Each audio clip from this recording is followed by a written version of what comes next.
This is Vulnerability Research circa 1851. I am Schuyler Towne.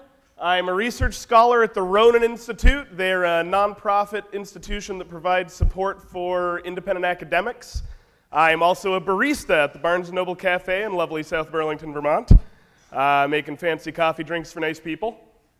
I think that locks are beautiful, and I am very easy to get a hold of. Lock.gd, I pronounce it LockGod, and at Shoebox on Twitter. Twitter's a great place to ask me a quick question about a lock or any of my research. All right, previously at RVAsec, I spoke about, I asked you why you lock your door, and in the process of doing that, I touched upon the Great Lock Controversy of 1851. Today we're going to tell that entire story. We're going to expand on that dramatically. What that means is that we're going to have a few slides in common, but the other 150-ish slides are all going to be new material. So, hands down, eyes up, let's do this. Okay, most of you have a lock on your door that's a pin tumbler lock. Linus Yale Jr. is generally recognized as the creator of the modern pin tumbler lock, but he couldn't have done it without his father, Linus Yale Sr., who really couldn't have done it without the work of some of his predecessors, such as Stansbury, who filed the first patent for a pin tumbler lock around 1805. But Stansbury was just cribbing notes from Vivant Denon, who was an archaeologist that went with Napoleon into France, and really he was just writing down notes that some Egyptian dude wrote on a wall 4,000 years ago. So, Linus Yale Jr., really interesting guy though, and he went into business with a man named Henry Robinson Towne. They formed the Yale and Towne Manufacturing Company, and that right there is my name. Turns out I'm related to the guy. Old cousin Henry Robinson Towne. He minced no words. We're going to quote him a little bit later on, and he turned out to be an amazing driving force in the development of the pin tumbler lock. However, Yale and Towne are going to come a lot later on. So let's step it all the way back to the Egyptians again real quick. So this is actually an advanced version of the Egyptian lock as it was known for a long time. If you were here last year, you'll remember that I am trying to put proof out there that it was actually the Mesopotamians that created this, not the Egyptians, but rolling on. For a long while after that, everything was terrible. Everything was terrible except for the Chinese, who were doing amazing work, but I have no idea what they were doing because it's really hard to get English language information out of China that's super accurate about locks. Working on it. And there were a bunch of people knocking off that Egyptian Mesopotamian design, and those were okay. But for the most part, locks were terrible. They were just warded locks. They were easy to impression, easy to open. If you knew how the lock worked, you could open it. You didn't need the right key or anything like that. And everybody knew this. Everybody knew that locks were terrible. That was a universal. They still needed them, they still used them, but they were terrible. Okay, enter the lever lock. So this is actually out at that table over there. This is about a 200-year-old lock, maybe like 150 years old, somewhere in there. But what's interesting about it is that it marks a really important transitional moment from these terrible warded locks into what will end up being the basis for many, many, many different types of locks and a lot of modern security. So this is Barron's lever lock, B-A-R-R-O-N. This is the best that Google image search could do to find me a picture of Robert Barron. But it doesn't actually matter that we don't have his picture because what he was doing was actually probably invented by some French guy 20 years earlier. It doesn't really matter that we don't have his picture either because this guy named Bird actually brought it to its logical conclusion. But it doesn't matter that we don't have his picture either because all Bird was doing was working off he may have self-discovered some of this, but Brahma predicted most of the advances in the lever lock in a letter that he wrote to Barron after seeing Barron's initial lever lock for the first time. The letter basically read, "Hey, nice lock. For losers, here's how you fix it." And he details a lot of things that we're about to cover here. So if you look at a lever lock, this red part is our lever. This is the active part that's going to engage with the key. Now the blue part is the bolt, and the black part is just the housing. When the key is inserted into the lock, it lifts the lever up off of the dark blue post. The post is attached directly to the bolt. The key will actually drag on this back part of the bolt and drag that post in, dragging the bolt into the lock. lever will fall back down on the bolt, and there you have one of our first real active mechanisms inside of a lock, where something has to be lifted, moved, and really interacts with the key. So, this is what Baron did. Brahma said, well, that's pretty cool, but I can just lift that thing up as high as I want and slap it all over the place. It's single acting. As long as I lift it almost at all, I can lift it as high as I want, and it'll still open up for me. So what if instead we encase it? And so now if I lift this up and I try to lift too high, or if I'm using the wrong key in the lock, the key will stop dead because I can't lift it any higher, and I can't get a hold of that bolt, and I can't pull it back. But even if we do this, it's still pretty easy to pick, and it's really easy to impression now. When I say impression, I mean that if we take that key and we insert it into the lock and we turn and it stops dead, the first thing that we should do is remove some material from that key and turn and try again. And if it stops dead again, we remove some more material until it's at the right height and it's sliding through. So instead of just encasing it, why don't we draw this H shape? And so now if we lift it too high, it'll actually get trapped. Okay, and we have to drag it through this more specific chamber now, and in and open. And once we've done this, once we've drawn our H pattern, what if we add another one that has to be lifted to a different height? And now we have a stepped key with two different positions. And then we're off to the races, because we can keep adding more of these, and we're at a point of real security. And this is all developed fairly rapidly. So Brahma predicts a lot of these things in his letter to Baron. So why didn't Brahma implement these and start selling them? Well, it's because he had a dramatically crazier lock in mind. This is the Brahma safety lock, and it's awesome. Each of the cuts of the key here are cut down to different depths.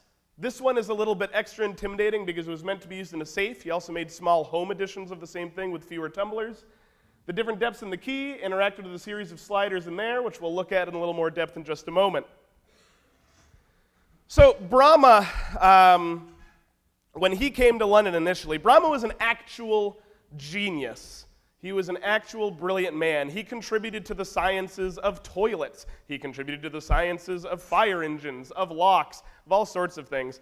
He died from pneumonia that he caught while pulling up fully grown trees by their stumps with his pneumatic tree murderer, whatever he called it, in the Royal Forest. And that was when he was an old man out there ripping trees up by the stump. The guy was a beast. He was amazing.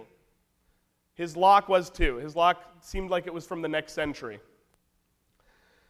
When he got to London, there was a bold, active criminal underclass. People were trying to solve this problem in a lot of ways. The social situation in London wasn't the best. This is when gas lamps started actually going out so that the streets would be illuminated at night. Simple things like that were changing. They were trying to actively change their society. And locks started to become this hot button issue where people were looking and saying, well, we're starting to have incremental changes in this.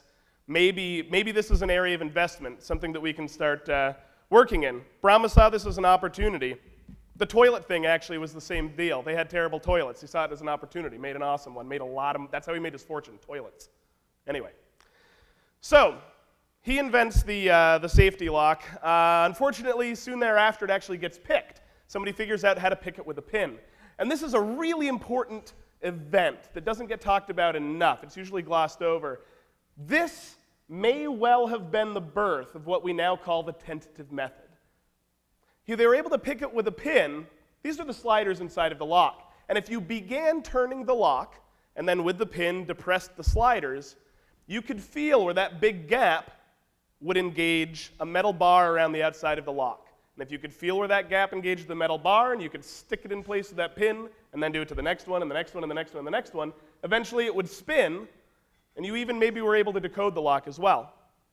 So Brahma's firm invented a new type of slider that had a series of serrations, so now you weren't sure what you were feeling. It had dramatically obfuscated things, and the people that had figured out how to pick it were no longer able to pick it. A guy named Russell in his shop, also don't have a picture of, made that change. This guy's actually important enough that I should try to find a picture of him. I feel bad about that. Okay. But he felt So confident, Brahma, not Russell, in this new lock with the new design with Russell's levers in it that he put the Russell improved Brahma patent in the window of their store at Piccadilly. And it reads on it, "The artist who can make an instrument that will pick or open this lock shall receive 200 guinea the moment it is produced. Applications in writing only." This is also a very important moment. Opening this up to be a real contest for people to come and try their hand at this. This stood unopened for a very long time, even though very serious people took very serious attempts against it. The British government were also holding contests, but in the other direction. Who can make an amazing lock? In 1818, they launched a contest saying, "We don't just want a great lock, we want a lock where we will know if someone has attempted to pick it." Enter Jeremiah Chubb. So, Jeremiah Chubb said, "Detector lock, awesome. I have an idea for that." Rolls out the Chubb Lock, not to be confused with Chubb Rock, which was later in the 20th century. So the Chubb Lock, if you overlift the levers, will trip a detector mechanism that will actually lock those levers into place, and now even the original user key will no longer function. So, Chubb is not the first guy to come up with a detector mechanism. This is something that people have been working on for a while. A guy named Respa, something like that, made one. But the problem is you had to destroy his lock after you detected that something had been picked. With Chubb, there was another key that could unset the detector mechanism that the user had. So you could pick the lock open, or you could attempt to pick the lock open. Overlift it, it fails, the user comes home, finds that their key no longer works in the lock, knows that they have been attacked, but then can still unset the detector mechanism and use their lock as normal. Government loved this, gave Chubb and crew a lot of money, and Chubb started selling locks like gangbusters, started making their fortunes. So, what was going on in this brief period of time? We had had thousands of years of stagnation in the development of locks and keys and security and all that sort of stuff. The French were doing some amazing things with just making beautifully intricate locks, but they were still warded locks, still easy to open. The Iranians were experimenting with screw locks, where you would actually have to screw a key into place. But those were also actually relatively easy to open. You just needed slightly different tools, and there was no real active security involved. But during this brief period of time, we have multiple very secure mechanisms being invented. So, again, a lot of people were getting involved in the lock business because of the unrest in London, because there were public cries to try to find real solutions to this problem, whether they be social, technological, whatever the case may be. Additionally, old cousin Henry would go on to say, "Few self-respecting professional inventors have felt their mission to be fulfilled until they have invented a lock of some kind. Apparently, there is a fascination in the subject which they cannot resist, however complete their ignorance of the past achievements and present development of the art.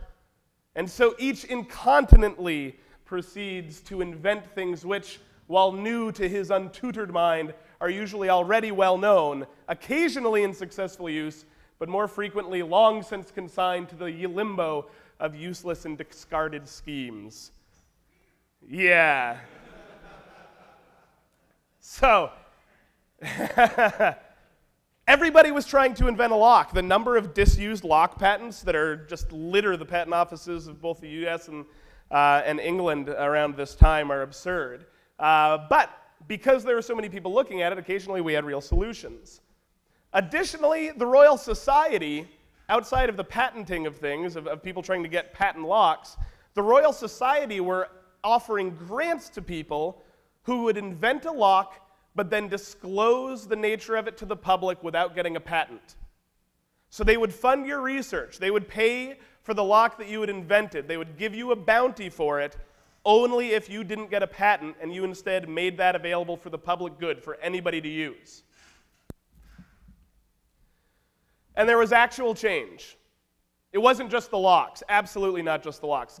People have written theses on the gas lanterns, people have written theses on all of the active cultural change that was going on at this time. But the locks definitely played a role, and they were celebrated for it.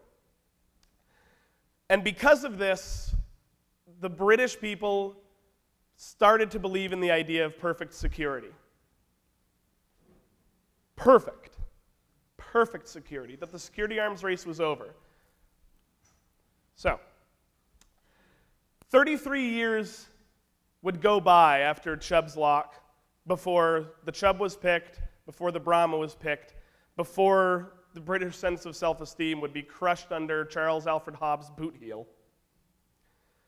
That's 73 years from the outset of the beginning of this surge of new technology. That's 4 generations of people who were exposed to the idea of perfect security. People lived and died believing that nobody would ever be able to pick a lock again. And this had us using locks differently. This had us consuming things differently. This had us living in more interesting ways. The idea of locking a door and walking away from it and trusting that that was going to protect whatever it was behind it is relatively new in human history. If you have something of great value that's highly portable and you want to use regularly, you probably just keep it locked in your house, right? People kept those sorts of things locked in banks. But with the advent of affordable, highly secure locks, they had chests now, and they had secure cabinetry, and real locks on their doors that they could trust and walk away from. There are arguments to be made for all sorts of amazing changes in human culture based on this 73-year period. All of that, though, is just a setup for what comes next. Alfred Charles Hobbs rolls into England at the Crystal Palace for the Great Exhibition of 1851. But before all that, let's step back to America. Over in America, we have James Sargent, we have, this is either Irwin or Russwin or another great old lock guy who I feel terrible that I'm not getting his name right, sorry, and a bunch of other people that just look like oldie-timey lock guys. I think they're actually miners. But there are a lot of old lock guys. What we care about for this talk, for this day, is Alfred Charles Hobbs and Linus Yale Jr. Linus Yale Jr., though, again, we'll get to him later. Alfred Charles Hobbs made quite a name for himself picking locks all over America. He was working with the Day and Newell Company to develop a lock with them. He contributed to the design, Day and Newell all contributed to the design. The way that he would get bank managers to purchase their lock was to say, all right, if I can open your vault, you have to buy my lock. And they would say, sure, go for it. And he would totally do it, and they would have to buy his lock. And he did this over and over and over again, made a great name for himself. Probably the most famous exhibition of his skill came at the Merchants Exchange in New York, not the Mercantile Exchange, but no images. And again, I really want to hammer home the idea of perfect security here, because when the Merchants Exchange announced their contest, it wasn't, come on in and take a day and try to open up our lock. It was, we will give $500 to anyone who can open our vault, given 30 days to do it. Hobbs rolled in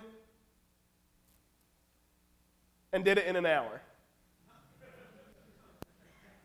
He was changing the game. And he and people like him and these public competitions that were happening at places like the Merchants Exchange had created this whole culture where people would actually go in and bring in a lock of their own invention. And they would put a sum of money up and say, if you can open it, you get the money. And the picker attacking it would also have to put money up, actually. If the picker attacking it damaged the lockmaker got the money, but the picker got to keep the lock so that he could study it and learn from it and develop his own things. The makers and the breakers were the same people, you know?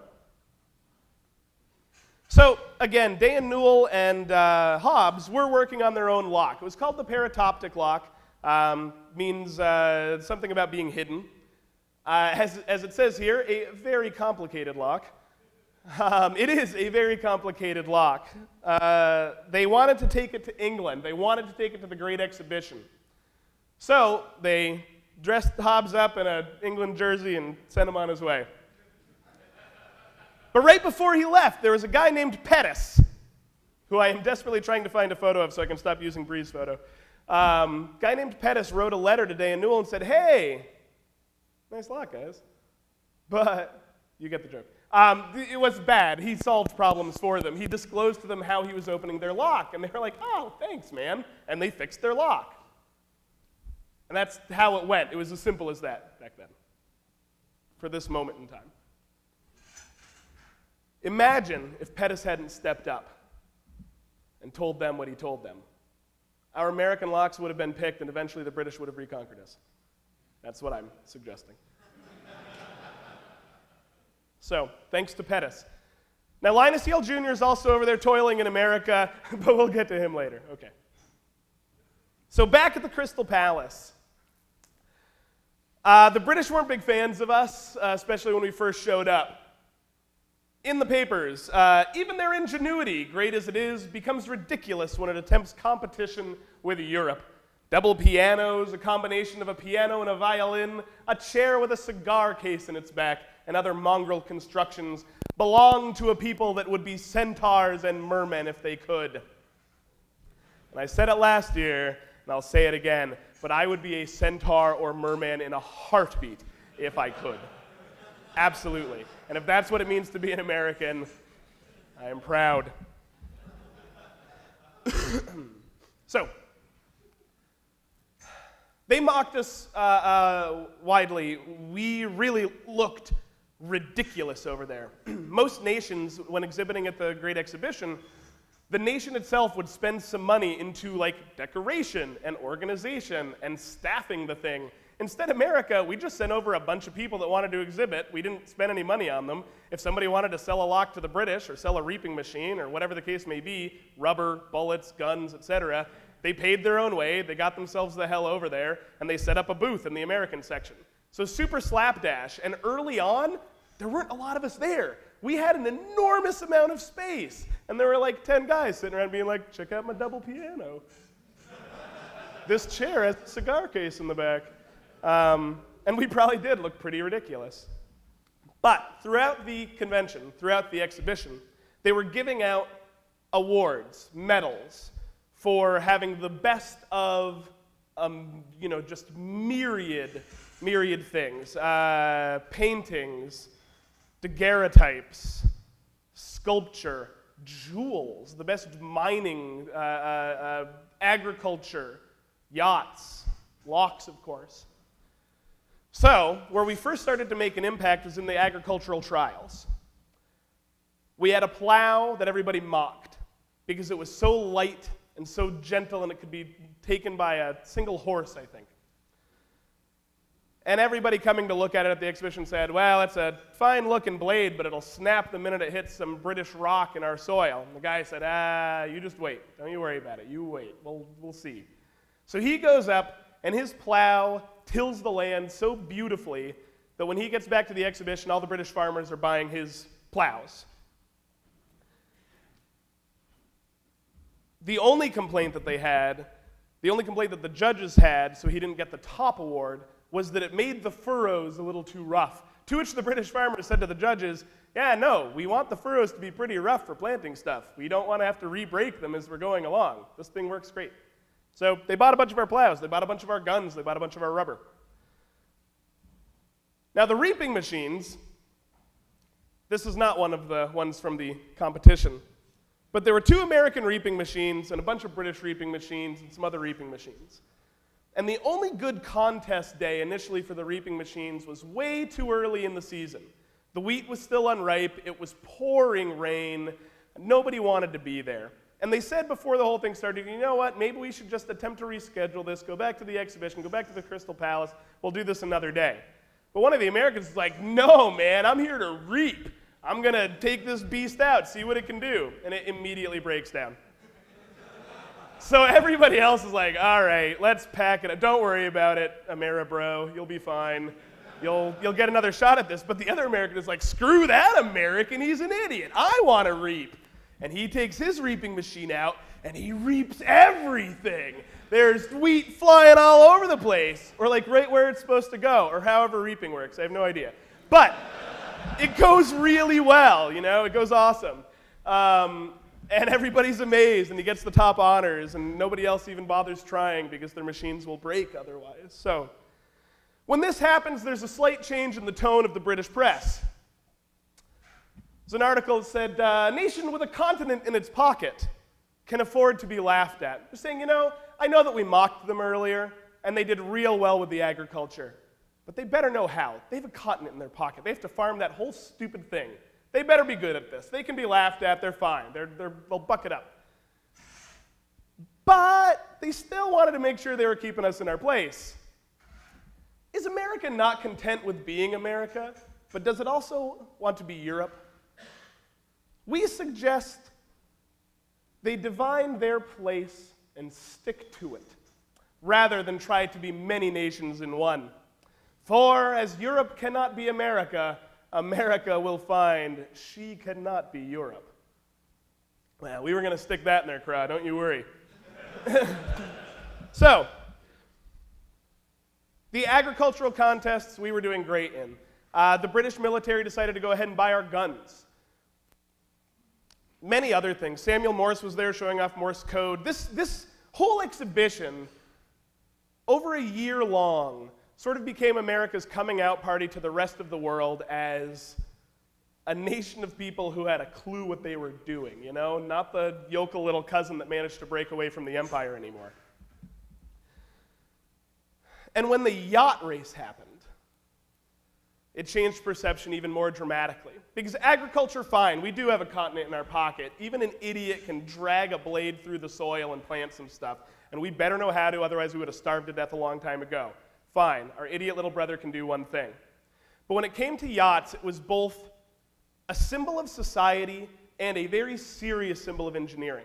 There were a lot of people following the development of the American yacht, which was properly called the America, as it was being built before it came over to the exhibition to begin with. There were a lot of people following this in England.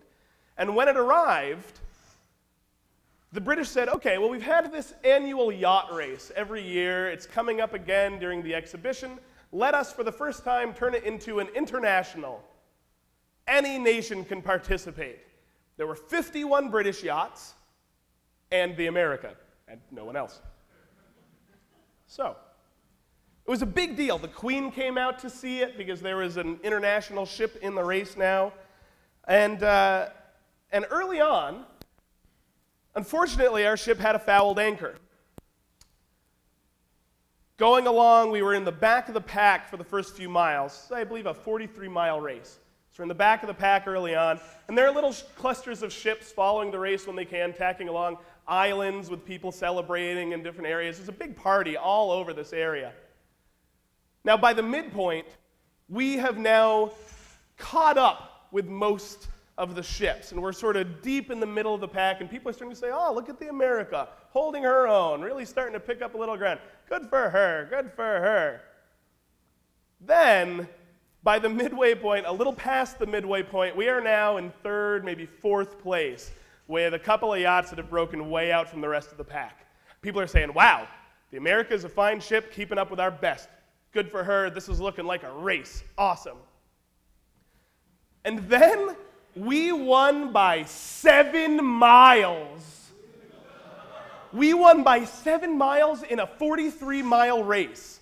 That's nuts. That's insane. We started with a fouled anchor. We screwed up, and we still stumbled over the line 7 miles ahead of anyone else. In the paper the next day, they described an incident where the America, as she was coming into the finish line, slowed down, lowered her colors, and everybody on the ship came out, bowed their heads to the Queen's barge. And they said the next day, the race wasn't even over. This was as if a jockey had stopped before the finish line to wave at the crowd. But they loved it. The British loved it. They ate it up. There was a guy with a private militia that somebody apparently let near the Queen that just started having them firing off their guns in celebration. And so the Queen herself, it is said, asked, who was first? America!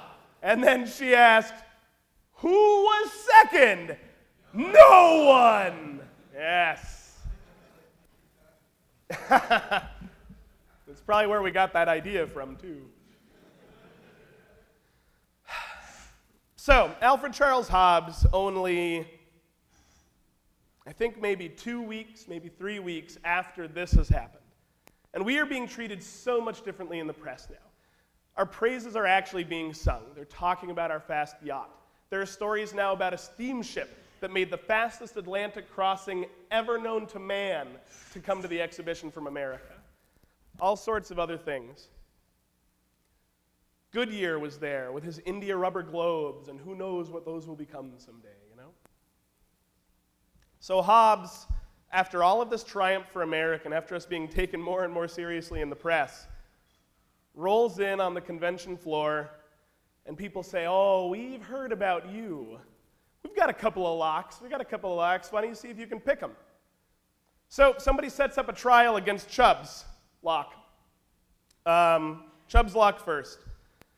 And everybody goes out, and Chubb has opened himself up to competition as well before, though he didn't communicate with Hobbs directly here. And several people invite him over to a Chubb new patent lock installed on a vault in a home in London. And they all stand around and watch this idiot play around with his tools. Within 25 minutes, the bolt was open. But this is the detector lock, you remember. This is the detector lock. And so they said, fine, you opened it. But if someone comes home to find their lock open, they're still going to know you picked it. Why don't you see if you can lock it, idiot? And he did in under 10 minutes. And then he's just playing with the stupid thing, you know? So Chubb is down.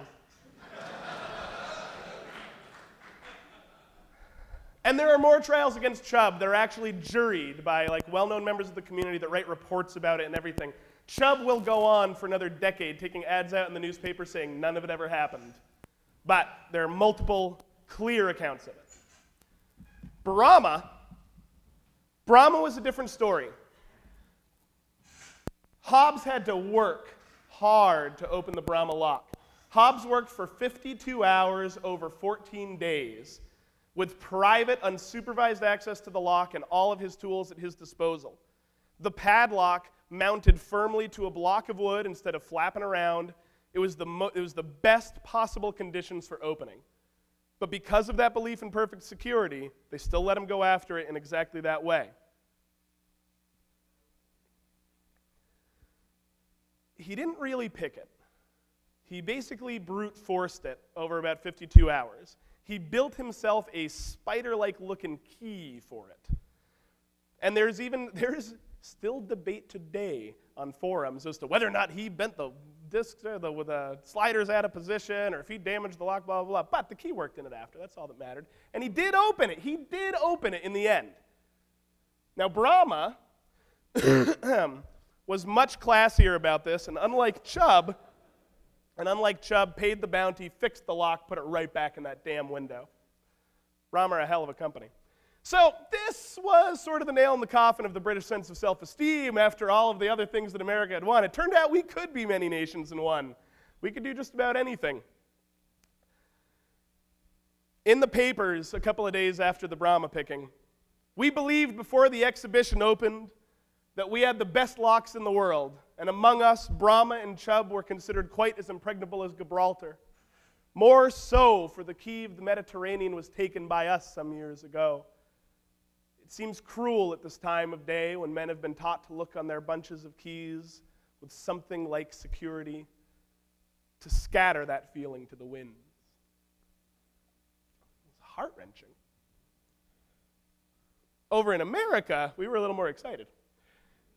America still adds to her laurels in England, in addition to making the fastest yachts, the best plows, the most serviceable reaping machines, etc., etc. She can now boast of outdoing the world in picking locks. It goes on to suggest that maybe being the best at picking locks isn't something that people would usually be excited about, yet nationally the prejudice does not seem to obtain. England seems to think just as much of us, and even a little more, though we have beaten her in everything and picked her locks besides.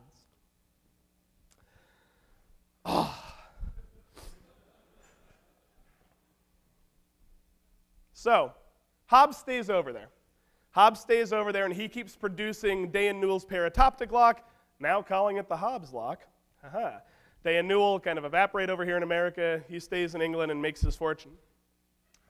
Brahma, as I said, handled it so classily. Brahma's locks were high security at their time. Brahma's locks are still super hard to pick. They are still sold in near original incarnation, brand new. They're expensive, they're amazing. That guy was like a wizard from the future.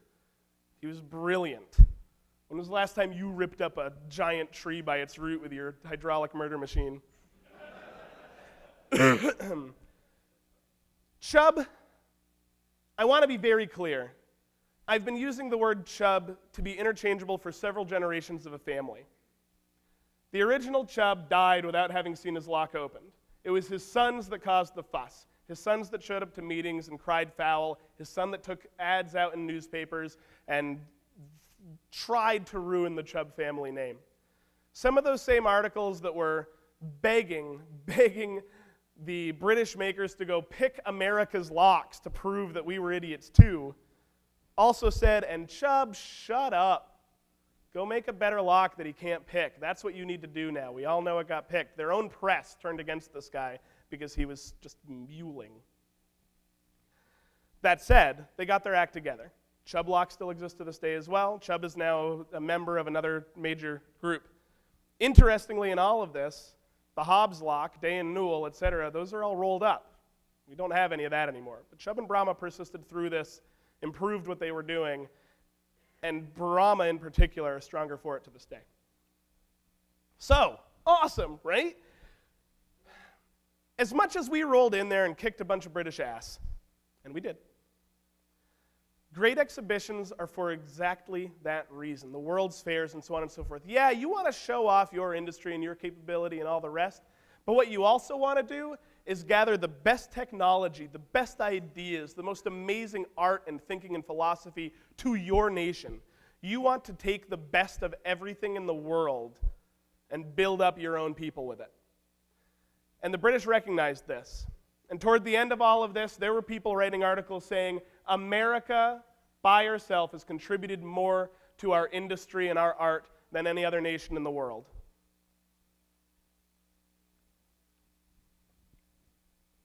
So Linus Yale Jr. finally. Just kidding, one more minute. Okay. So,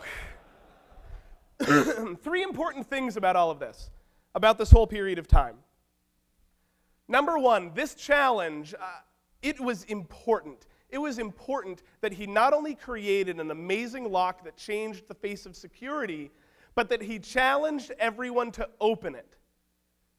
This kicked off this idea, you know? Everybody was challenging each other now and sharing their ideas with one another. You could probe this lock. You could figure out how it worked. You could do whatever you wanted to it. You'd share your information with other people. You'd show up at the meetings of the Royal Society and talk all about the locks, you know? By putting this contest out there in a public way and inviting any member of the public to come and pick that lock, it was not just showing off how strong that lock was, but it was inviting the people of London, the people of England, the people of the English-speaking world to explore the security of the world around them. And it said, we're so good, we can invite you to do this. Our competitors should be so good that they can invite you to do this. You should be able to inspect this and still feel safe. And the Royal Society was out there throwing out grant money, insisting you don't patent your lock. It's an early concept in open source, you know? People actually trying to support innovation without locking it down. And in fact, this goes a step further when we talk about Baron Grimthorpe, who sounds like a supervillain. This guy's awesome. This guy is nuts. He also was probably a genius, but that sort that nobody likes. And there are people that say exactly that about him. They're like, you know, he's that sort of guy who acts like he knows more than you, and he does, and he's a dick. But much more beautifully, you can tell when I'm not quoting the Victorians. So Lord Grimthorpe, everything that he did, he refused to patent. He was a huge private proponent. He would roll into the Royal Society occasionally, but he wasn't working with the society to blow all of his own personal money and time and intellect into projects that he would let everybody know about and give for the benefit of all mankind. He was antisocial as hell, but he genuinely wanted to do things for the benefit of all mankind, and he just didn't trust that any of you could actually do it, so he did it. A report on a lock that he invented, because his cousin Henry says everybody had to invent a lock. This lock has placed us under lasting obligations to Lord Grimthorpe for having given the invention to the world and not paid the government for the privilege of doing so, as every inventor has agreed to do now. This was just a straight spitting on the patent system. This also gave us the tentative method. So I didn't label these three things well. Thing number one was the contest, that public outreach. Thing number two was what the Royal Society and people like Denison were doing, taking it out of the patent realm and trying to do this as publicly and open as possible. And number three, we have the tentative method. The tentative method is that pin, that pin going into the lock and turning, manipulating the individual tumblers. So now we will actually genuinely talk about Linus Yale Jr. Linus Yale Jr. made many contributions to the world of locks and security. He's a really interesting guy. But by the time that he died, he realized something else. He had an incident with the Day and Newell lock, actually. He was playing around with the Day and Newell lock in his workshop one day, and then, boom, got it open. And in that moment, as excited as maybe he was to open a competitor's lock, he also had the revelation that what he had done to this lock, he could do to any lock he had ever created. And by extension, any lock that anyone would ever make that took a key. He, in that moment, understood that the tentative method can be applied with new tools that we develop for any of the locking systems that we've discussed and any of the locking systems that will come after for another 100 years. And so he turned his attention to safe locks. And there are already people working in this domain, but he made some serious contributions to this before he passed away. I hope, genuinely believing that he had gotten there. So Hobbes describes the tentative method in this revelation of Linus Yale Jr.'s thus: whenever the parts of a lock which come in contact with the key are so affected by any pressure applied to the bolt or to that portion of the lock by which the bolt is withdrawn as to indicate the point of resistance to the withdrawal of the bolt, such a lock can be picked. He's a very smart guy, but he wasn't a great teacher. As Yale Jr. puts it, any lock that takes a key can be picked. And then, as cousin Henry put it, any lock can be picked. In their business relationship, they became quick friends and seemed to be genuinely excited by each other's work. Linus Yale Jr. was an accomplished artist, actually, and wanted to just be a painter, but got drawn into his father's mechanical world and turned out that he had an amazing mechanical mind for this stuff, and thus he began making locks. Henry Robinson Towne, on the other hand, while a very clever man, was much smarter at the processes of business and manufacture, and those were where he made his major contributions to the world. The two of them, as I said, seemed to be very excited by each other's work. And sadly, 3 months into their business relationship, on Christmas Day, Linus Yale Jr. passed away. And Henry Robinson Towne was left holding the reins of what would become one of the most important lock companies in America and eventually one of the most important lock companies in the world. So Towne said, any lock can be picked. And he said it in the marketing literature. He said it in the pamphlets that would go out from what would become the Yale and Towne Company. He told the world this. He also said that they made really good ones, but that any lock can be picked. And when I first found out about Henry Robinson Towne's connection to myself and connection to the history of the manufacture of locks, it was still early days for me. This was still when I was picking competitively and when just opening locks was the thing that was most exciting to me. My passions have changed dramatically. At the time when I realized this, I was initially disappointed because in my mind, this was the man that made the pin tumbler lock, the choice lock, the world over. And all I did all day long was pick pin tumbler locks. How disappointing. But then when I started to actually understand him and understand what he was trying to do, and understand the fact that he was the last guy who was out there heading a major security company telling everyone, your lock can be picked. Here's how our locks work. When he was in charge, there were cutaways of the locks demonstrating their exact function. He was the last guy beating that drum. Sadly, after he died, things changed fairly dramatically. Yale. This trademark is one of the most important features to look for when purchasing a lock. It is unnecessary for one to know the detail of lock construction in order to purchase a secure and dependable lock, as this trademark, Yale, is acknowledged as a symbol of the utmost dependability in locks of every description. Nowhere in this pamphlet does it say anything about being able to be opened. It's perfect security, and you don't need to know how it works. Just know it's a Yale, and that's good enough.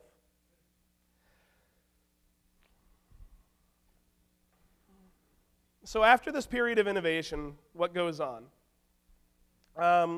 Things got worse, right? So it's a simple chart, but as time goes on, the ignorance, if you look into public media on locks, lockpicking, the controversy, all of those sorts of things, you'll see that more and more you lose the detailed description of how the locks work that are being attacked, how the attacks work, who are the people involved, et cetera, et cetera. Now, there is some of this at the time. Sometimes you'd see somebody say, oh, and we're terrified to tell you the instruments. But for the most part, people were talking about it. People were publishing about it. By 1900, it's like none of this has ever happened. So why does this go on? Number one, public intolerance. 4 generations of people. 4 generations of people were taught to believe in the idea of perfect security. We changed the way we lived our lives. We changed what locks meant to us. We changed how we wanted to live with each other based on the idea of the perfect security of the lock on our door, on our chest, on whatever else we were protecting. Locks contributed to an actual change in society for the better. People could see that. And so, when Hobbes rolled in and picked the British locks, the walls started tumbling down of that illusion. Now, a decade on, people are still, interested. People are still picking. People are still making locks. People are still saying, this one's perfect. And somebody else says, ha, I broke it. And the media are still reporting on it. People are still kind of interested. This is from Punch Magazine, who were sort of like the Onion of their day, only a lot bigger and a lot more poetry. As lockpicking is now being cultivated as a science, we begin to fear that the police may hesitate to interfere when they see an individual engaged in an ingenious operation on a secret door. They go on to say all of the big names are coming into town for the great lock controversy, and they list a couple of actual lockmakers, and then they list a couple of well-known criminals. And they're poking fun. They're joking that people are going to start doing this as a sport. And as it turns out, eventually we did. They weren't wrong in the end,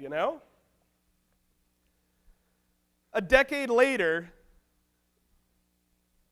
they make a comparison saying, we understand the need to pick a lock to determine its security, to understand it. We understand the need to break the lock. We also understand the need to slice bodies apart to understand anatomy. But we don't think either should be done in the streets. The tone changed dramatically. It wasn't a very funny article for what was usually a very funny paper. So, another pressure that contributes to the first is the rise of the locksmith technician. I had the pleasure of speaking at a couple of different conferences where Dan Geer was also speaking in the recent couple of weeks. And at one of his talks, he said something about the transition moment when the hobbyists got so good at something that they had to go professional. And they had to build in these professional sort of standards and behaviors and attitudes to what had been a very open and exciting and convivial process. I don't think he said convivial. Pardon me. So locksmiths used to have to know blacksmithing, carpentry, they were bell hangers, they made locks, they made the physical components of locks, they were smiths of locks. Locksmiths eventually got to the point where they were in such steady employ by the people who made locks, and then by people who didn't want to go to the makers of their locks to get them fixed, fitted, repaired, removed, drilled out, opened, etc.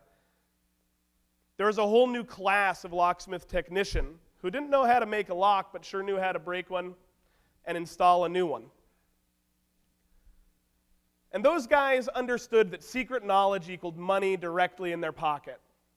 If everybody knew how to do the work that they were doing, that was not good for them. So they gilded up. The locksmithing guilds persist to this day.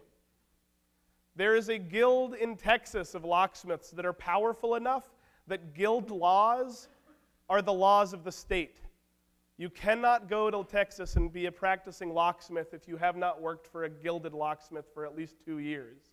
You could have a multi-generational facility in Oklahoma and come over and start doing simple lockout work, and you'll be breaking the law because the locksmithing guilds were that powerful.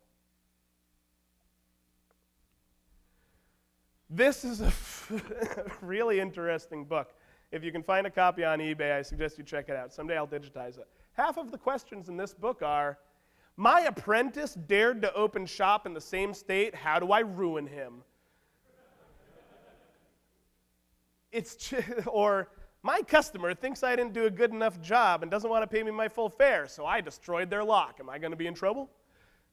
It's a lot of like, what are the legal repercussions of horrible gilded bullying?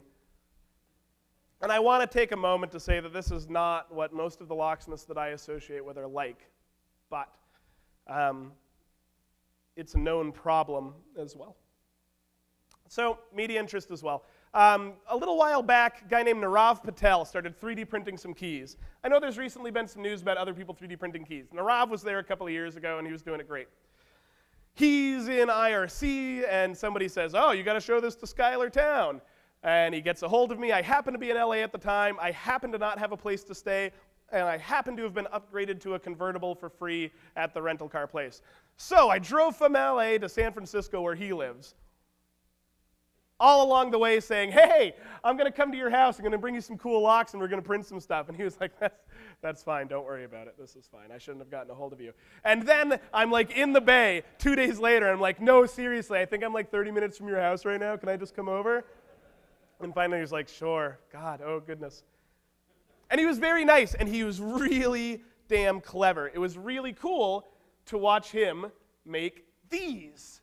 So, these are 3D printed keys for the Abus Plus disc detainer lock, and in the course of making these, we discovered that the semi-hard materials of the 3D printed material allows us to almost fuzz the lock open. We can get close, and the sidebar will fall into place. We can attack it with half cuts, you know? This launched a whole other year-long area of interested research for me attacking disc detainer locks across the board.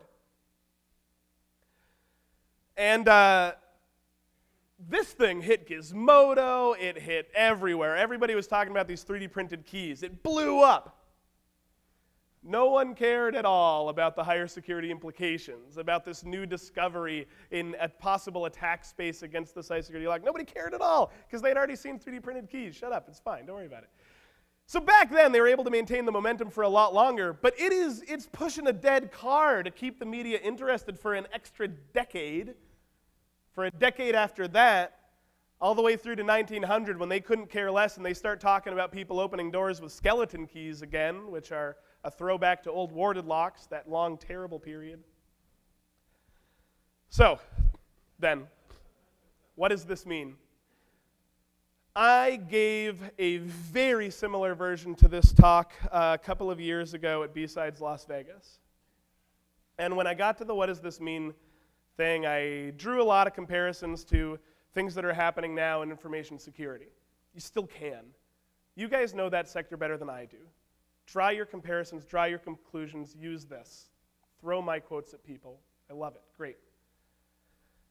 In the last 4 or 5 months, what I've come to realize is that what all of this actually meant was that we wound up on the other side with a better society. Via greed, ignorance, frustration, all sorts of dumb, awful things we ended up with a bunch of people who decided at the end of the day that even though the locks no longer work the way we've learned to live with each other, we're going to keep living with each other that same way anyway. We entered into this dark age of mechanical security, and that sucks because I love mechanical security. But in the midst of it and coming out the other side of it, we turned locks from a mechanical construct into a social construct. And the next time somebody says to you, oh, you know, where I grew up, we didn't even lock the doors. Not locking your door is not some metaphor for a tranquil life. An unlocked door is just an unused lock. If you really want to show a demonstration of a safe community and people that you trust, remove the lock from your door. Show everyone that you're not locking it. Demonstrate that visually, viscerally, physically. You won't. There aren't many people that do. At the close of the Great Lock controversy, there was a really interesting article that said, you know what? Now that we're beat, now that it's beat, now that it isn't perfect security, maybe this will be the transition moment into a post-lock society. And it didn't happen, but we got a lot of the same benefits. And this slide I found, it was part of the original talk, and it doesn't have quite the same punch anymore.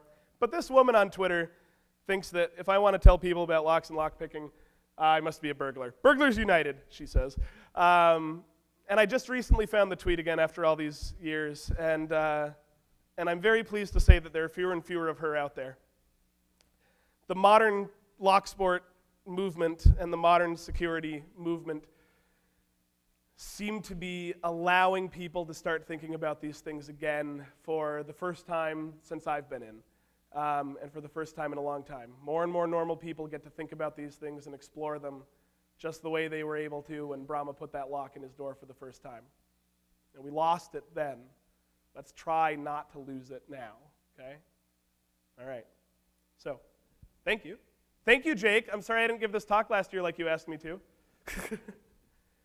Many of the photos were at antiquelocks.com. It's an incredible resource, a wonderful computer community. A lot of the other photos were just all over the internet, Google image, blah, blah, blah. You can find me at Shoebox on Twitter, lock.gd, or Schuyler Towne on the internet. I think that I pretty much used up my time, so thank you all very much. Thank you. Thank you.